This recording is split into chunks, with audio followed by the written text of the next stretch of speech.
Yun guys, so good morning sa inyo lahat. Yan, J Motors TV. Welcome sa isa na namang yugto ng ating napadaan serye. So nandito tayo ulit sa Mitsukoshi Motors Imus branch.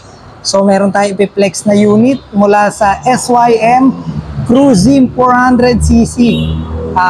Yan, isang expressway legal na scooter. Yan, mula sa SYM. So ikutan muna natin, tignan muna natin yung kanyang physical appearance. So kung makikita nyo rito sa harapan, meron tayong malaking logo dyan ng SYM.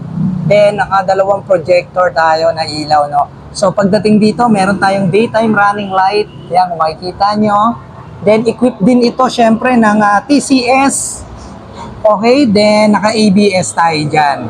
So size ng gulong sa unahan, check natin, 120/70 by 15. Ang laki ng telescopic fork, oh.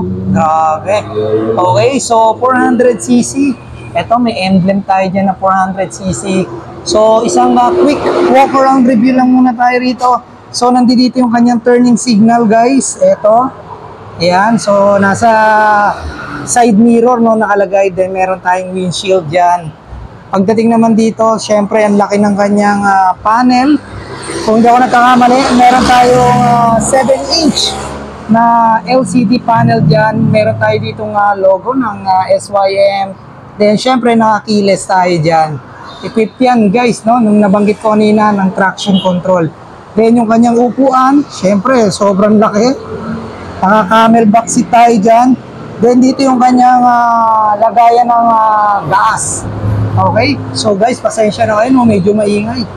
Yan. Tapos yung kanyang compartment, tingnan nyo naman kung gaano kalaki yung kanyang compartment, guys. So kasya dito yung inyong ilang mga gamit. So tingin ko half face helmet, kasya rito. Yan. Pwede na kayong maglagay rito ng sobrang daming damit at walang uwian ng 1 linggo. Okay guys, so dito meron tayong Cruisim na emblem. Yan. Then yung kanyang handlebar, napaka-stylish din. Ito yung kanyang likuran, guys. Yan. So, marami na tayong ginawang review nito, pero dito kasi may available.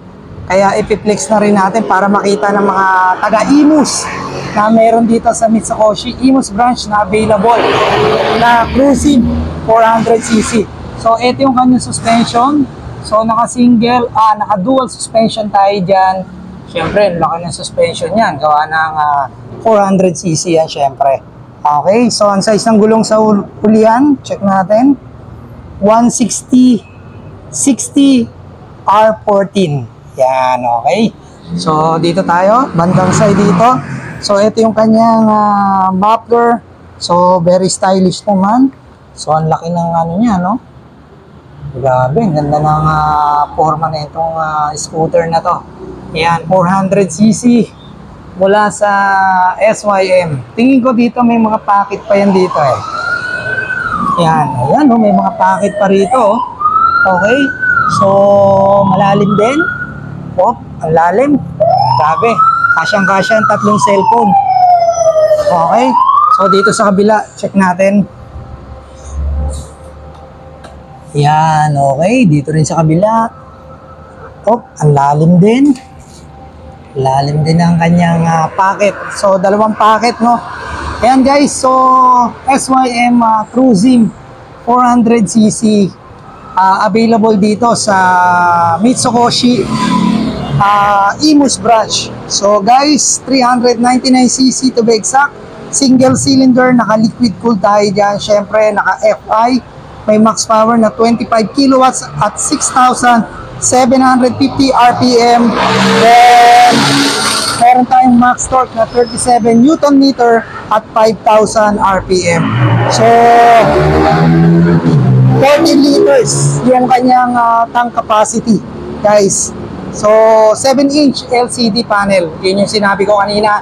Then, yung presyo niya, guys, eto. Ayan, so 369,000 pesos.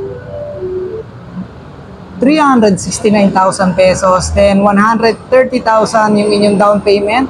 Then, magmamonthly kayo ng 11,251. Okay? So, guys, eto para hindi na kayo lalayo. Pwede nyo nang silipin yan dito sa Mitsukoshi Imus branch. So, hindi lang yan ha. Daming available na unit dito. Ayan. Ayan, yung naghahanap sa atin ng icon. Yan, may mga icon dyan. 152 meron dito. Okay, so cruising 400 mula sa SYM. Available dito sa Mitsukoshi Motors Imus branch. Okay, ride safe sa inyo lahat. God bless you all and peace out.